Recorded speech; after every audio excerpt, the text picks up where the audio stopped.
Oi, gente, tudo bom? Hoje a gente vai falar sobre os climas no mundo e do Brasil. Prepara seu material e vamos começar.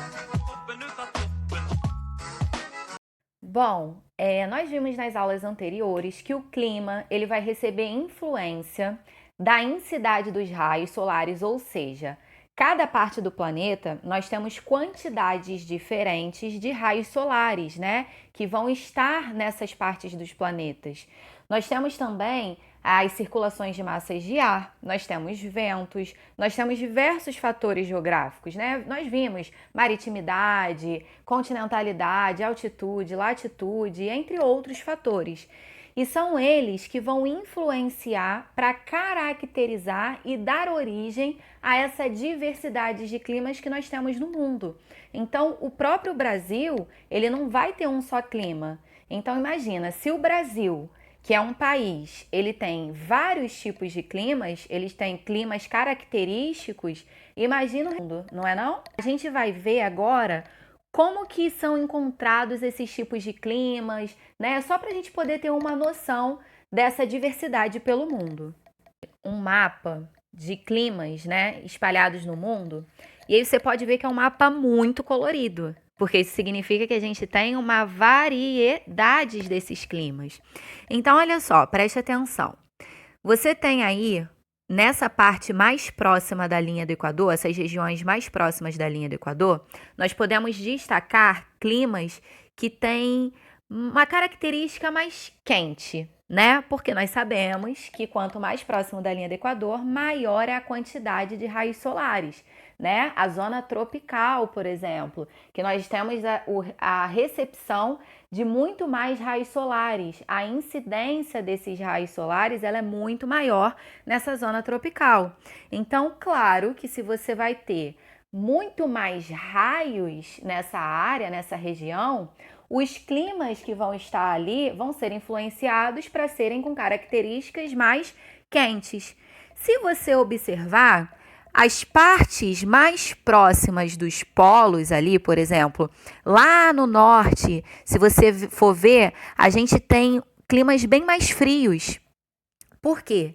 A gente tem a influência de latitude, né? Ali a gente está falando próxima dos polos de altas latitudes. Além dessas altas latitudes, nós temos bem menos incidência dos raios solares. Então, tudo isso contribui para que a gente tenha climas mais frios. Então, você está conseguindo ver que a latitude, que a incidência dos raios, esses fatores, tudo isso vai influenciar aos climas do Brasil? Claro que eles vão ser diversificados. Por exemplo, ali na zona tropical, a gente não tem só um tipo de clima, mas nós vamos ter climas que possuem uma característica comum, que é a quantidade de calor, né? Que são climas quentes, justamente por conta da localização ali deles. Agora, esses climas, mesmo eles tendo algumas semelhanças, eles também vão ter diferenças. E são essas diferenças que vão tornar cada clima bem característico.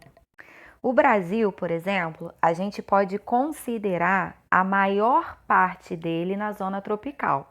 Por que a maior parte, Thalita? Porque a gente tem uma parte lá no sul do Brasil que vai estar localizada no iniciozinho ali da zona temperada.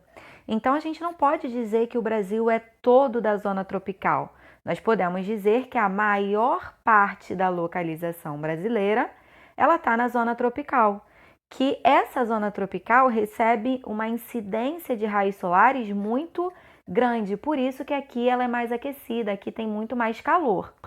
Então, olha só, vamos observar esse mapinha que você está vendo aí, esse mapinha mental, que está destacando todos os climas que nós vamos ter no Brasil. Bom, sobre esses 6 climas que nós vamos ter no Brasil, nós podemos destacar lá na região norte um predomínio de um clima equatorial. Nós vamos ter esse clima sendo influenciado pela massa de ar, né, as massas equatoriais, tanto a continental quanto a massa atlântica também. E aí nós podemos dizer que esse clima ele é caracterizado por temperaturas elevadas, ou seja, essa região ali que tem esse clima de predomínio equatorial é muito quente. Mas nós vamos ter bastante chuva distribuída ao longo de todo o ano. Por quê? Porque nós temos essa temperatura muito alta, né? Bem elevada. E aí a gente precisa lembrar que nessa região a gente vai ter o destaque da floresta amazônica. E lembrando que, assim como a gente, num dia de muito calor, a gente começa a suar, a transpirar. E isso também acontece com a vegetação. A água que tem dentro da vegetação, conforme a temperatura ela vai sendo muito elevada, essa vegetação ela vai transpirando. E aí a gente chama isso de evapotranspiração. É essa água em forma de vapor que vai estar compondo a atmosfera. E aí, essa água, esse vapor que sobe, ele acaba trazendo uma umidade muito grande naquela região e aí trazendo muita ação, que é a mesma coisa que muitas chuvas, tá legal? Quando a gente fala sobre essa redução da amplitude térmica, essa reduzida amplitude térmica é quando você pega a temperatura máxima e diminui com a temperatura mínima daquela região. Então, se eu falei para você que vai ter uma amplitude térmica reduzida, significa que a diferença entre a máxima e a mínima não é tão grande assim. Então, significa que eu tenho muito calor no verão e no período do inverno, essa temperatura diminui bem pouquinho. Ela não tem grandes frios, como por exemplo na região sul. A temperatura ela vai diminuir bem pouquinho no inverno, tá? Agora a gente vai falar sobre o clima semiárido, que é nessa partezinha ali roxinha que a gente tem, no sertão nordestino, tá? Esse interior do sertão a gente chama de polígono das secas. É uma região onde a gente vai ter essa problemática da seca, é uma questão natural, por conta de das temperaturas serem muito elevadas nessa área ali, nessa sub-região. Só que o grande problema é que as chuvas elas são escassas, né? Elas são mal distribuídas ao longo do ano. A gente tem períodos que não chovem, às vezes ficam meses sem chover no sertão. E aí, quando chove, é quando a gente tem a entrada da massa polar atlântica que vai avançar essa região, vai avançar para essa área e vai provocar as chuvas. Então, o semiárido a gente pode caracterizar com intensas secas por conta da intensa elevação da temperatura e a escassez das chuvas. Agora aí, abaixo aí do semiárido, a gente tem o tropical de altitude, né? Que são regiões por conta de áreas mais altas, né? De altitudes mais altas, distâncias verticais mais altas em relação ao nível do mar. E aí a gente vai ter esses planaltos mais altos na área do sudeste, que vai ter uma influência da massa tropical atlântica, dessa massa de ar. E essa massa tropical atlântica, ela acaba provocando muitas chuvas no período do verão, né? Ela vem com intensas umidades e provoca muitas chuvas nessas áreas. Só que a gente fala que ele é um tropical de altitude porque a gente tem temperaturas amenas. O que seriam essas temperaturas amenas? A gente tem a influência do tropical, porque a gente está ali próximo do trópico, questão da zona tropical, essa influência dessa intensidade, né? De raios solares e tudo mais. Só que por conta de outras influências que a gente vai ter, inclusive da massa de ar tropical influenciando, por conta do relevo principalmente, por conta desse planalto de grandes altitudes, a gente vai ter uma diminuição dessa temperatura por conta dessa altitude, o que vai provocar essas temperaturas mais amenas. Então, você tem mais ou menos ali temperaturas entre 18 e 22 graus, né? Na verdade, a amplitude térmica a gente consegue bater isso aí. Então, não são temperaturas elevadíssimas, são temperaturas que a gente não pode considerar tão baixas, como a gente vai ver no sul, que é um pouco mais baixo, mas a gente pode dizer que são temperaturas mais razoáveis, que é o que a gente chama de amena. No período do inverno, a gente vai ter as geadas. O que são as geadas?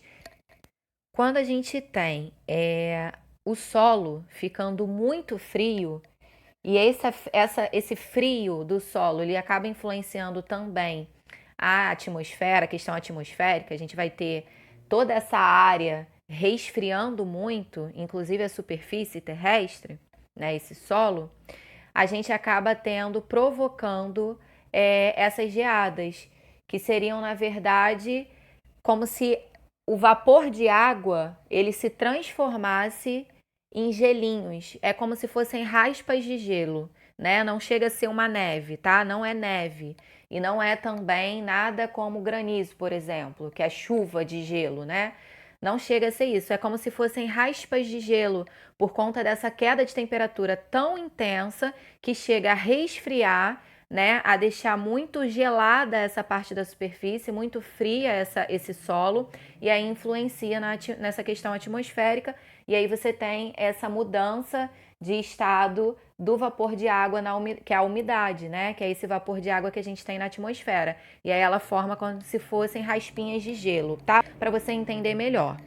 Bom, quando a gente fala do clima tropical atlântico, que é esse que tá de azul claro, abaixo aí do tropical de altitude, né? O tropical de altitude é o rosa.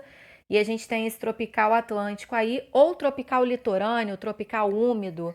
Você pode ver dessas formas, tá? Atlântico, litorâneo, úmido. Bom, vai ser essa faixa litorânea que a gente tem no Brasil, tá ok? A massa de ar que mais vai influenciar, que vai provocar chuvas intensas, é a massa tropical atlântica. E nós podemos dizer que o tropical atlântico, ele possui uma concentração de chuva maior no período de inverno. Também teremos, claro, chuvas no verão e tudo mais, mas é principalmente por conta do encontro que a gente vai ter da massa tropical atlântica com a massa polar atlântica. Então, a massa polar atlântica, ela entra mais no Brasil, ela consegue dominar um pouquinho mais no período do inverno para influenciar. E aí ela acaba chocando com essas massas que são quentes, né? Ela é uma massa fria, acaba encontrando com essas massas quentes, como a tropical atlântica, trazendo essas chuvas principalmente no período de inverno. Agora a gente vai ver aí a subtropical, que é essa partezinha aí no sul do Brasil, esse azulzinho mais escuro. Bom, a subtropical ela tem uma influência muito direta, muito grande da massa polar atlântica. E aí a gente vai dizer que as temperaturas da massa subtropical, elas são mais amenas. Em qual sentido? Epa, qual sentido, né? São temperaturas médias que a gente vai encontrar com uma amplitude térmica elevada. Lembra que eu falei para você que a amplitude térmica é a diferença da temperatura máxima com a temperatura mínima? Você vai pegar lá a temperatura máxima e vai diminuir a temperatura mínima. E aí, esse resultado que der é a distância que você tem em graus entre elas. Ou seja, se num lugar bate 25 graus a máxima e 15 graus a mínima, quanto que é 25 menos 15? 10. Então eu tenho uma amplitude térmica de 10 graus. Tá legal? É essa diferençazinha. É só um exemplo, tá? Que eu tô dando aqui para você. Então, por aqui, mais ou menos na subtropical. Quando a gente fala dessa amplitude térmica muito grande, significa que no verão você tem um calor, né? Não igual ao Rio de Janeiro, obviamente, mas a gente bate aí 28 graus, 30 graus, é calor. Só que no inverno desce tanto a temperatura, você pode encontrar diferença muito grande entre o verão e o inverno. E para fechar, a gente tem o clima tropical, que fica aí nessa região aí que você está vendo toda pintadinha de vermelho, né? A gente pode caracterizar principalmente ali nesse pedaço do centro-oeste como tropical típico, que é o que a gente fala que é o predomínio do clima do Brasil central. Bom, são temperaturas elevadas, né? E além dessas temperaturas elevadas, a gente tem estações do ano bem definidas. Por quê? Porque no verão, além de ser muito calor, ele chove bastante. E no período do inverno, a gente tem o período de seca. Então a gente diz que são estações bem definidas, porque uma é seca, que é o período do inverno, você tem uma queda muito grande do nível de chuva, e a outra é muito chuvosa, que é esse período que a gente vai ter do verão.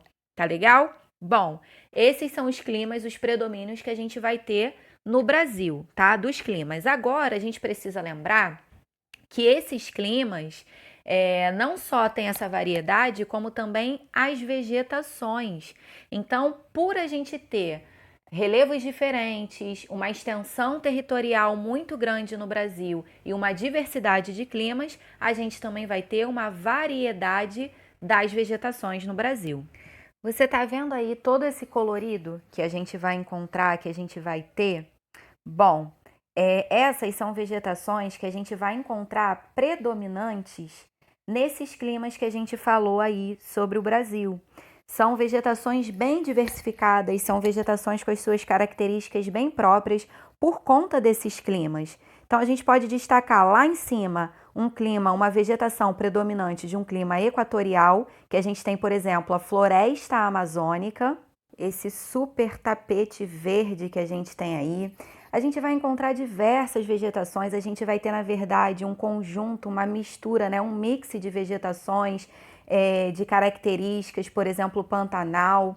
A gente tem o clima tropical de altitude ali que vai ter essa vegetação totalmente diferente do que a gente acabou de encontrar, por exemplo, ali no equatorial, né? Você pode ver ali que a gente não tem, por exemplo, árvores muito longas no clima tropical, a gente não tem, de altitude, né? A gente está falando de um relevo mais elevado, então são vegetações menores, né, de portes menores, no clima tropical semiárido. Por conta da falta de chuva, né, da escassez de chuva, melhor dizendo, a gente vai ter esse tipo de plantas que é daquela famíliazinha dos cactos, porque elas armazenam a água para poder sobreviverem esse tempo todo com essa escassez. Você não vê grandes folhas, você não vê grandes portes de árvores, a gente não tem muito verde por conta dessa seca. E no clima subtropical, você vai ver exatamente esse tipo de vegetação que é típica, por exemplo, do que a gente encontra muito nos países que estão nas zonas temperadas, que é colorida e de portes médios. Foi só um resuminho para você conseguir, né, identificar e visualizar como são caracterizadas essas vegetações por conta desses climas, né? Elas também vão carregar muitas características por conta da influência desses climas, tá legal? Só para você ter uma ideia aí dessas vegetações. Mais uma aulinha de clima ficando por aqui. Bons estudos para você. Nossa atividade do livro, página 110 e a página 111. Só esses exercícios aí que estão marcadinhos, tá legal? Até a nossa próxima aula. Beijos!